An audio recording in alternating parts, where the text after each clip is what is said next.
የአማራ ፋኖ ብሔራዊ ኃይል የጎንደር ቀጠና በጎንደር ልዩ ልዩ ቦታዎች አውደ ውጊያ እያደረገ በድል ውጤቶች እያስመዘገበ ባለበት ሁኔታ ጎን ለጎን ደግሞ ከዚህ መሳ ለመሳ መንገድ በመስራት ድልድዮች በማስተካከል የውሃ ፍሳሽ በማስተካከል በመስራት የኮንስትራክሽን ስራዎች በቀጠናው እንዲሳለጡ በማድረግ ወሳኝ የተባሉ ስራዎችን እያስተባበረ ይገኛል። የአማራ ፋኖ ብሔራዊ ኃይል ጎንደር ቀጠና አብሮኝ የሚገኘው ደግሞ ጓዴ የአማራ ፋኖ ብሔራዊ ኃይል ጎንደር ቀጠና ወታደራዊ ዘመቻ አዛዥ ነው። አርበኛ ያለው አጥሚ ይባላል። ጉዳዩን እያስተባበረ ካሉት የአማራ ፋኖ ብሔራዊ ኃይል ጎንደር ቀጠና አመራሮች ነው። ዋናው መንገድ ረጅም መንገዶች ጥገናዎች እየተካሄዱ ነው ያሉት።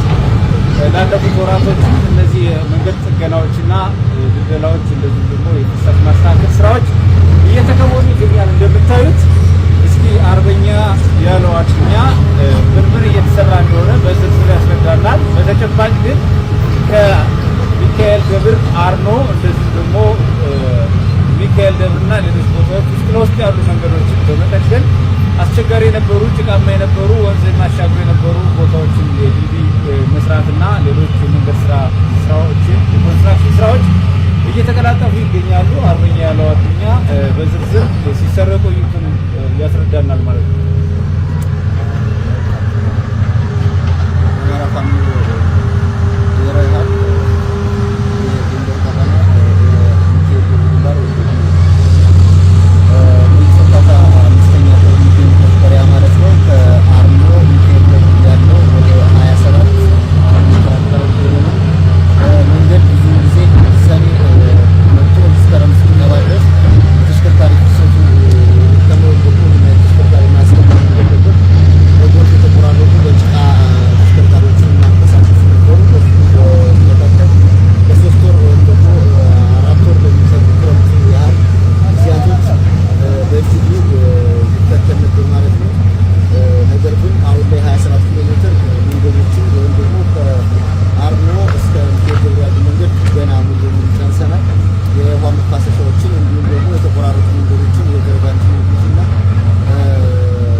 አስቸጋሪ ስለነበር መንገዱ የጤና ጣቢያና የትምህርት ቤት መንገዶችን እንዲሁም ደግሞ ወደ ቤተክርስቲያን የሚወስዱ ቦታዎችን ከዋናው መንገድ ወደ ጤና ጣቢያና ኤሌመንታሪ ትምህርት ቤት የሚወስደው ወደ 1 ኪሎ ሜትር ሊጠጋ የሚገድና 800 ምናምን አካባቢ ሜትር እንዲሁም ደግሞ ከዋና መንገድ እስከ ሚካኤል ቤተክርስቲያን በአንደኛው መስመር እንዲሁ ከ700 ሜትር በሌላኛው መስመር ደግሞ እንዲሁ የከብት ገበያ ተብሎ በተለምዶ የሚጠራው አካባቢ እስከ ሚካኤል ቤተክርስቲያን ከ650 በላይ ሜትር ጥገናዎችን ወይም ደግሞ አዲስ መንገዶችን ከፍተናል ማለት ነው።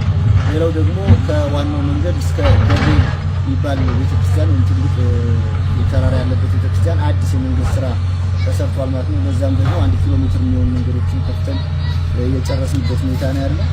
ያው ከዚህ ጋር ተያይዞ ምናልባት ፋኖ ጠላትን ለመደምሰስ ከመተኮስ ባሻገር ለህዝብ ነው ቆምኩ እስከወጣ ድረስ ለህዝብ አገልጋይ የህዝብ ልጅ እስከሆነ ድረስ ለህዝብ ጠላት የሆነውን ኃይል ከመደምሰስ ባሻገር ደግሞ ጎን ለጎን ለህዝብ የሚጠቅመውን የመስመር ስራ የመስመር ዝርጋታ ብቻ አይደለም ሌሎች ስራዎችን ተጨማሪ ለህዝብ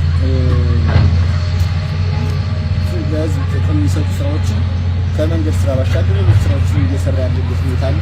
ይህ አንደኛው ማሳያው የመንገድ ስራ ቢሆን ለህዝብ የወጣ ኃይል ነው፣ የህዝብ ልጅ ነው። ከጦርነት ጎን ለጎን ለህዝብ በጣም ብዙ መሰረታዊ ስራዎችን ወይም መሰረተ ልማት ስራዎችን እየሰራ ያለበት ሁኔታ ነው ያለ። ባጭሩ ስራችን ይመስላል። ይህንን ስራ ለመስራት ያው በአካባቢ የሚገኙ ኃይል ለመናገር በጣም ከፍተኛ ወጪ አውጥቷል። ከፍተኛ የሚባል ወጪ ማለት ነው።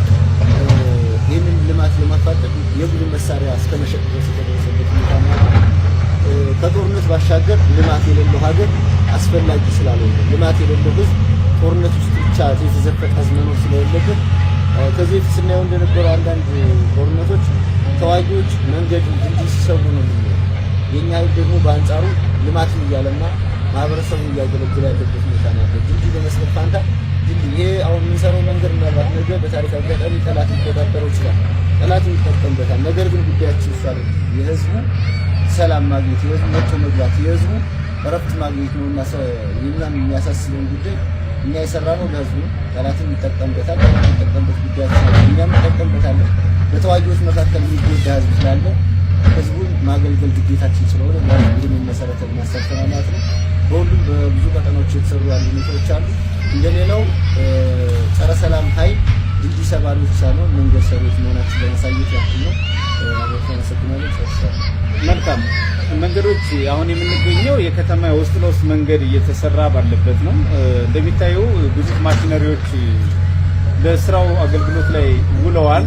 እነዚህ ደግሞ ከናፍጣ ጀምሮ ከአበል ወጪ ጀምሮ በርካታ የተሽከርካሪ ኪራይ ጀምሮ ብዙ ወጪ ይወጣባቸዋል። ሆኖም ግን የአማራ ፋኖ ብሔራዊ ኃይል ሰራዊታችን ለህብረተሰቡ ቅድሚያ በመስጠት ይህን አገልግሎት እየሰጠ እሱ ግን ችግሮችን ተቋቁሞ ትግሉን እያደረገ ነው የሚገኘው። ለማንኛውም አሁን በተገኘንበት የሚካኤል ደብር ከተማ የውስጥ ለውስጥ መንገድ ግንባታ አካል የሆነውን ያው ከከተማው መሀል ወደ ቅዱስ ሚካኤል ቤተክርስቲያን የሚወስደው መንገድ ነው እየተገነባ የሚገኘው።